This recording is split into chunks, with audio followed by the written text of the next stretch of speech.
여러분 안녕하십니까? 오늘 말씀드릴 강의는 공과 마음, 제목이 공과 마음입니다. 공과 마음. 참 이게 아주 무상하고 아무 상이 없고 흔적이 없는 내용입니다. 공과 마음 보이도 안 하고 들리도 안 하고 알 수도 없는 겁니다. 묘한 아주 관념적인 용어인데, 그런데 이 이치나 내용을 좀 아셔야 불자가 수행을 하실 때 도움이 됩니다. 그럼 강의를 시작하겠습니다. 무아와 무상은 대승불교에서 공의 개념으로 확대됩니다. 즉 제법무아, 재행무상, 시생멸법, 제법무아, 재행무상, 시생멸법. 즉 공이란 것이 고정된 실체로서의 사성이 없다는 것을 말합니다. 공이란 모든 것이 고정된 실체로서의 자성이 없다는 것을 말합니다. 그렇다고 해서 허물을 뜻하는 것은 아닙니다. 이것은 비유하여 흑공과 같이 흑공은 줄거나 늘지 않으며 생기거나 사라지지 않습니다. 바로 텅 빈 공에 모든 것이 들어있고 모든 것이 창조되는 것처럼 말입니다. 이 흑공과 같은 마음이 바로 공입니다. 이 흑공과 같은 마음이 바로 공이다. 우리가 법회 때마다 암송하는 반야심경에 색적 시공, 공적 시색이라 합니다. 이 구절과 관련하여 공의 의미를 더 자세히 살펴보면 최초 소승불교 근본 불교 시절에는 나는 무아로서 공하지만 나를 구성하는 요소로서의 법은 실제로서 언제나 변함없이 존재한다, 이렇게 얘기했습니다. 그러나 대승불교에 와서는 불교도들은 반야의 초월적 지혜를 높이 내걸고 법도 역시 공하다, 이렇게 천명합니다. 반야의 초월, 즉 지혜를 높이 내걸어서 그 법이란 것도 역시 공하다, 이렇게 천명합니다. 이와 관련하여 역시 반야심경에 조견 온개공이라는 구절이 있습니다. 나를 구성하는 법으로서의 5가지 요소를 눈으로 비추어 보니 다 공이더라. 보고 듣고 맛보고 만지고 느끼고 행동하고 생각하며 판단하는 것, 즉 색적 시공, 공적 시색, 수상행식, 역부 여시, 사리자, 시제법 공상이다. 제법 공상이다 했습니다. 색수상행식, 이 온, 이 제법이다, 공상이다, 이런 뜻입니다. 왜 그런가? 어떤 요소든지 그것이 아무리 단단한 물체라 하더라도 결국 소멸됩니다. 다이아몬드도 소멸됩니다. 시간이 흐르면은. 모든 물체들은 쪼개고 쪼개보면은 분자나 원자로 이루어져 있고 그 원자 자체도 끊임없이 변화하는 속에 있으며 뭐라고 규정할 만한 것이 없습니다. 변하기 때문에 고정되어 있잖아요. 그러나 대성의 공은 이러한 사물의 모습을 물리적으로 쪼개어 공이라고 판단하기보다는 사물을 보자마자 그 자리에 그 모습이 비어 있음을 투시하는 길을 가리킵니다. 어떤 사건이나 물건, 어떤 사람의 모습을 바라보더라도 바로 그 본래의 모습이 공함을 그 자리에서 보라, 이렇게 가리킵니다. 또 하나 대승불교에서 공은 모든 지적인 분별을 타파하는데 그 주안점이 있습니다. 모든 분별작용으로 인한 견해와 판단은 사물이나 사대의 본질을 바로 보지 못하므로 그러한 이성적인 생각, 판단, 입장, 주장 등을 철저히 부수어버립니다. 공의 견지에서 보면 사람들이 저마다 옳다고 주장하는 것은 그 사람의 편견이나 아르말이나 하나의 고집이나 선입견에 불과합니다. 그런데 마치 사람들은 그것이 전부인 양 자기 주장을 내세우며 대립하고 판을 가르고 다툽니다. 공은 그러한 억측과 편견을 철저히 부숴버립니다. 어느 입장에 서서 집착하는 그 마음을 모조리 타파해버립니다.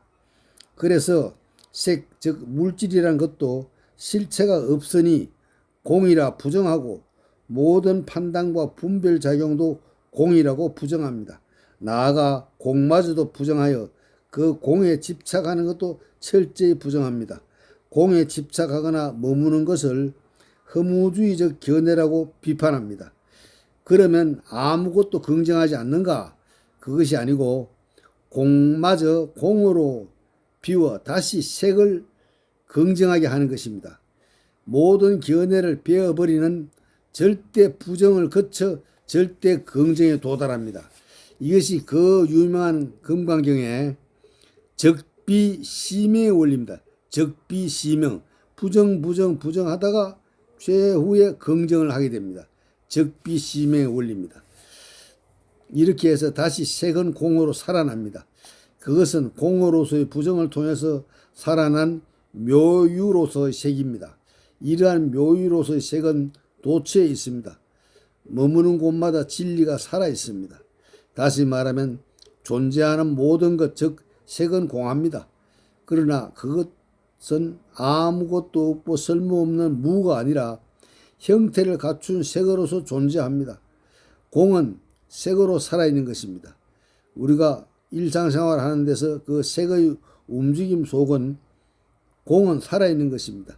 그것이 진공묘유라고 합니다. 그러므로 금강경의 제일 종장 마지막에 일체유유법이 있을 물거품 금방 사라지고 번개 같다 그러죠. 일체유유법. 그래서 불치의상 여여부동 일체상에 여여하게 버텨라. 이 불치의상 여여부동이라 합니다. 일체유유법에 대해서. 모든 것이 사라진 허무에도 집착하지 말아라. 색과 공 둘에다 집착하지 않는 걸림없는 자세로 묘유의 움직임을 보고 감사하면서 살아야 합니다. 색에서 공을 보고 공에서 색을 보는 색적 시공, 공적 시세에는 이러한 의미가 담겨 있습니다. 대한불교 조계종에서 중심 수행으로 내거는 간화선도 묘유의 움직임을 바로 이 자리에서 보게 하는 수행법입니다. 진공묘유로서의 나를 바로 이 자리에서 찾아가는 것이 선입니다. 불교는 마음의 종교라 합니다. 모든 것은 마음이 만들었다고 해서 일체유심주라 합니다. 그 마음이 바로 공의 마음입니다. 그 공한 마음이 모든 것이 창조합니다. 모든 것은 내 생각, 내 마음이 창조합니다. 유일신 종교가 하나님 오로지 유일신 창조주다. 창조. 어떻게 유일신이 창조합니까? 내 생각이, 내 마음이 창조하는 것입니다. 마음이 창조주요 주인공입니다. 우리의 마음이 그러면 그리는 대로 보이고 생각하면 생각하는 대로 반드시 이루어지고 마음먹기에 달려 있습니다. 일체유심조. 마음을 가다듬고 간절히 노력하면 그대로 이루어지는 것입니다. 내 마음이 닫혀 있으면 어떤 사물도 보이지 않습니다. 어떤 소리도 들리지 않습니다. 이것이 중요합니다. 마음이 감응하고 느낄 때 주변의 모든 것이 살아 움직입니다. 더욱이 그 마음이 깨어 있을 때 제대로 보이며 널리 이루어집니다. 그래서 공한 마음을 가진 것이 상당히 중요합니다. 공한 마음. 생각의 폭을 넓히십시오. 좁게 바늘같이 생각 가지지 마시고 하늘같이 대허공같이 넓게 펴십시오. 공으로 자기를 비우고 하심하면서 자기를 허공처럼 열어 보이게 해야 합니다. 그렇게 자기를 비우면 그 빈 마음에 모든 것이 들어옵니다. 자기를 비우고 자비와 사랑, 나눔과 베품을 실천하면 실천하는 만큼 나는 넓어지고 전 우주 하나가 됩니다. 대성불교에서 말하는 육바라밀의 실천은 보시, 인정, 선반이죠. 보시, 지계, 인욕, 정진, 선정, 그 다음 지혜바라밀. 이거 보지, 인정, 선반이라고 합니다. 줄여서. 이러한 마음을 바탕에 두고 나를 한없이 열어가는 것입니다. 그것이 부처님의 마음이요 보살의 마음이며 진정한 불자의 마음입니다. 이것이 수행입니다. 수행. 마바냐 바람입니다. 수행. 이렇게 수행해야 됩니다. 마음을 공과 같이 넓히라. 그래서 공이 마음이다. 마음이 공이다.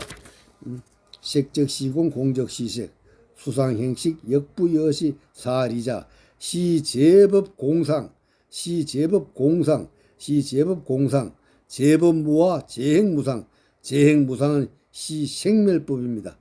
여러분 공과 마음에 대해서 많이 사유하시고 실천해 보시기 바랍니다. 대단히 감사합니다. 안녕히 계십시오.